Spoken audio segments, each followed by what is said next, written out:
सावन पुत्रदा एकादशी 5 अगस्त 2025 को है। पुत्र प्राप्ति, संतान प्राप्ति का सबसे सौभाग्य का यह दिन है। आप भक्तजनों को कुछ श्रेष्ठ कार्य उपाय अपने घर पर जरूर करने चाहिए। यह कार्य निश्चित रूप से संतान प्राप्ति के योग बनाएगा और आपके घर पर वंश वृद्धि इससे होनी ही है। एक नहीं 5 उपाय आप जानेंगे ताकि आपकी तुरंत कामना सिद्ध हो जाए। वह उपाय कौन से हैं सुनिए। सबसे ज्यादा प्रचलित जो उपाय है उसे मैं करने दिखा रही हूँ, आप उसे देखिएगा। एक एक प्रश्न का उत्तर आपको मिल जाएगा। इसके अलावा 4 उपाय और हैं, उन्हें भी सुन लीजिएगा, तभी आपको श्रेष्ठ उत्तम जानकारी प्राप्त होगी। यह जो उपाय है प्रथम वाला, यह संतान सुख पुत्र प्राप्ति के लिए गुरुजी ने बताया है। आपको इस उपाय को करने के लिए 1 कटोरी में खीर लेनी होगी, गौ माता के दूध से बनी हुई, परंतु चावल नहीं। ध्यान रखिएगा, साबुदाने की खीर या मखाने वगैरह की खीर बना दीजिए। आप चावल का प्रयोग एकादशी तिथि पर नहीं करेंगे, इस बात का ध्यान रखिए। 1 कटोरी में घी ले लीजिए। घी आप किसी भी स्वरूप में ले सकते हैं। अब यह स्टील की कटोरी मैंने ली है, आप कागज का छोटा सा दोना ले लीजिए, क्योंकि इसे वापस घर नहीं लाना है, इसे शिव मंदिर में ही छोड़ कर आना है। तो उपाय आप सोच समझ कर ही कीजिएगा।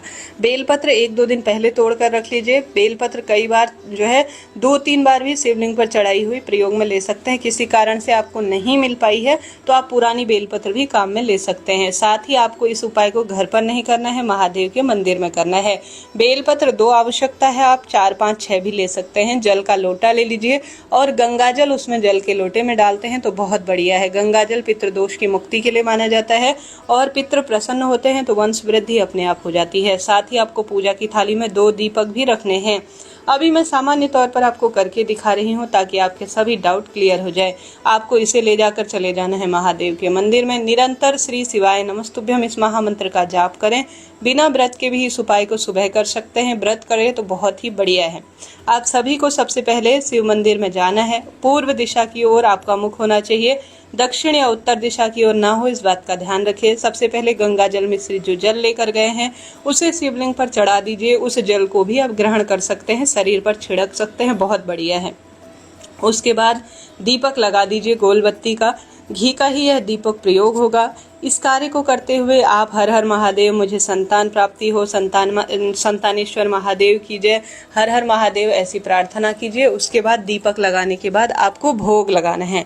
भोग आप कटोरी में जो लेकर गए हैं उसे वापस घर नहीं लाएंगे, शिव मंदिर में ही उसे छोड़ कर आएंगे। तो दोनों कटोरी का भोग आप शिव मंदिर में जो है प्रसाद स्वरूप आप महादेव इसे ग्रहण करें, ऐसी प्रार्थना करते हुए लगा दीजिए। उसके बाद अपनी इच्छा शक्ति सामर्थ्य अनुसार जितनी भी बेलपत्र ले गए हैं, आपके पास 5 बेलपत्र 2, 4, 6 जितनी भी हैं, शिवलिंग पर अपनी मनोकामना कहकर आप समर्पित कर दीजिए। समर्पित करने के बाद आपको प्रार्थना करनी है। देखिए, प्रार्थनाओं में बहुत बल है, प्रार्थनाओं से ही हर कार्य सिद्ध होता है। आप कहें कि हे महादेव, सावन महीने में मेरी जितनी भी जिस स्वरूप में भी पूजा हो पाई है मैंने करके आपको दी है। आप मेरे सुंदर परिणाम के जो है मुझे भागीदार करें, अपनी सेवा का मुझे मौका दे और इसी तरह से मेरे भाग्य उदय करें। मुझे संतान सुख चाहिए, पुत्र की कामना है, वह प्रार्थना कर कर झोली पसार कर शिवलिंग पर चढ़ाया गया 2 बेलपत्र आप लेकर आ जाइए प्रसाद स्वरूप। यह अभिमंत्रित जो बेलपत्र है वह अपने आप में अद्भुत है।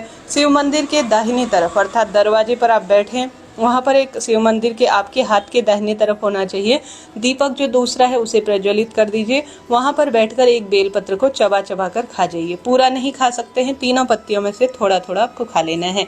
दूसरी जो एक बेलपत्र है, अगर आपके पति आपके साथ है तो वही बैठकर वह खा लें। अगर पति नहीं आ पाए हैं मंदिर तो उनके लिए किसी किताब में, किसी पुस्तक में या मंदिर में छुपा कर रख दीजिए। जब आपके पति कहीं दूर रहते हैं, आते हैं और किसी न किसी स्वरूप में आपके साथ वह रहते हैं, तब उनको खिला दीजिए और मन में प्रार्थना करें कि महादेव यह औषधि रूप में हो जाए और इससे मेरे घर की वंश वृद्धि हो। ऐसी प्रार्थना करते हुए सबसे ज्यादा प्रचलित उपाय किया जाता है। कोई प्रश्न हो आप पूछ सकते हैं, आपका अपना चैनल है। बढ़ते हैं दूसरे उपाय की तरफ। यह उपाय सब कार्य की सिद्धि के लिए है। नौकरी, धन की कमी, पुत्र प्राप्ति, रोग, कर्ज मुक्ति के लिए बहुत सहायक है। आपको उपाय करने के लिए सुंदर भाव सच्चे मन से लेनी है 5 बेलपत्र। 7 भी ले सकते हैं, 7 या 5 बेलपत्र आप लीजिए। 5 मिल जाए तो बढ़िया है, 7 मिल जाए तो बढ़िया है। जल के लोटे में गंगा जल डालिए और इसे ले जाकर चले जाए महादेव के मंदिर में। मेरे घर से पितृदोष दूर हो, धन की समस्या दूर हो, कष्ट कर्ज से मुक्ति मिले, ऐसी प्रार्थना करते हुए नंदी बाबा का जो उठा हुआ पैर है, अर्थात जो शिवलिंग के आसपास नंदी बाबा बैठे रहते हैं, वही हमारे कारक है सभी सुंदर स्वरूप में, अद्भुत रूप में कार्य की सिद्धि के लिए। नंदी बाबा के उठे हुए पैर पर थोड़ा गंगा जल मिश्रित जल चढ़ाएं और अपनी मनोकामना कहकर आप चाहें तो 3 बार स्वधा स्वधा भी बोल सकते हैं। गंगा जल उस जल के लोटे में है और आपको यह सभी सामग्री जो भी बेलपत्र है, गंगा जल मिश्रित जल है, शिवलिंग पर चढ़ा देना है। इसके बाद आते हुए नंदी बाबा के कान में अपनी मनोकामना भी बोल दीजिएगा। जो भी आपकी कामना है सब बोल दीजिए।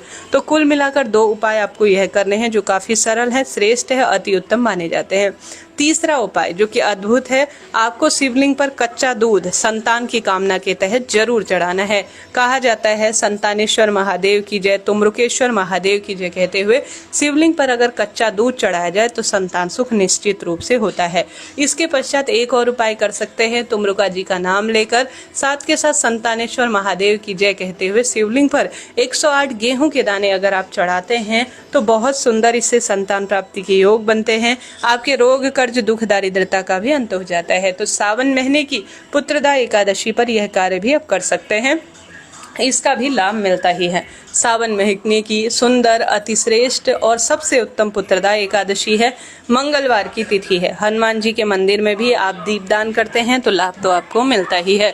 सावन का महीना किसी चमत्कार से कम नहीं है, भाग्य प्रबल करने के लिए है, दुख दरिद्रता के अंत के लिए जाना जाता है। इस दिन श्री नारायण के विग्रह स्वरूप अर्थात लड्डू गोपाल के सुंदर स्वरूप को अगर आप शंख में कच्चा दूध भरकर आप संतान की कामना के तहत उन्हें स्नान कराते हैं और उस कच्चे दूध को संतान प्राप्ति हो, पुत्र प्राप्ति के योग बने, ऐसी प्रार्थना करते हुए थोड़ा ग्रहण कर लेते हैं तो इससे स्वतः ही आपके संतान प्राप्ति के योग बनते हैं और निश्चित रूप से जो कामना मन में लेकर आप बैठे हैं वह कामना सिद्ध हो जाती है। इस दिन आप ब्राह्मण भोज घर पर करा सकते हैं। पितरों के नाम से लंबी बत्ती का दीपक अपने घर की रसोई में लगा सकते हैं। घर के दरवाजे पर दीप प्रज्वलित करें। संतान गोपाल मंत्र का जाप कर सकते हैं। ओम नमो भगवते वासुदेवाय महामंत्र का जाप कर विधि विधान से पूजा उपाय नियम को प्राथमिकता देकर भाग्य की रेखाएं प्रबल करें। यह दिन किसी चमत्कार से कम नहीं है, यह एक सौभाग्य का दिन है। इस दिन शिव नारायण की आराधना करते हुए एक समय का भोजन जरूर दान दीजिएगा। तुलसी की लकड़ी का दीपक अपने घर के मंदिर में आप लगा सकते हैं। तुलसी की लकड़ी को घिसकर हरिचंदन श्री नारायण के मस्तक पर लगाकर आप मस्तक पर स्वयं भी धारण करें, इसका बहुत सुख कहा गया है। घर पर गंगा जल मिश्रित जल का छिड़काव करें। एक समय का भोजन पंडित ब्राह्मण जी को दान में दीजिए। ज्यादा से ज्यादा दान पुण्य पितरों की सेवा पूजा में अपना समय व्यतीत करें, आपको अद्भुत लाभ होगा। कष्ट कर्ज दुख दारिद्रता पीड़ा संकट से भी आपको मुक्ति मिलना आरंभ हो जाएगी। सावन का महीना है, पुत्रदा एकादशी है। पार्थिव अर्थात मिट्टी का शिवलिंग बनाकर जिसमें आपको कच्चा दूध मिलाना है, अगर आप विशेष पूजा कर लेते हैं संकल्प लेकर तो संतान कामना सिद्ध होती है। दाहिने हाथ में पुष्प लेकर, तिल लेकर, 1 रुपए का सिक्का, बेलपत्र रखकर, तुलसी पत्र रखकर अपना नाम गोत्र बोले और कहें कि हे महादेव, हे श्री नारायण, आज मैं इस व्रत को करने जा रही हूँ, मेरे व्रत को पूर्ण कर मुझे फल दीजिए। इस तरह से संकल्प लेकर इन कार्यों को कीजिएगा, लाभ तो आपको होना ही है। नारियल का उपाय कैसे किया जाता है चैनल पर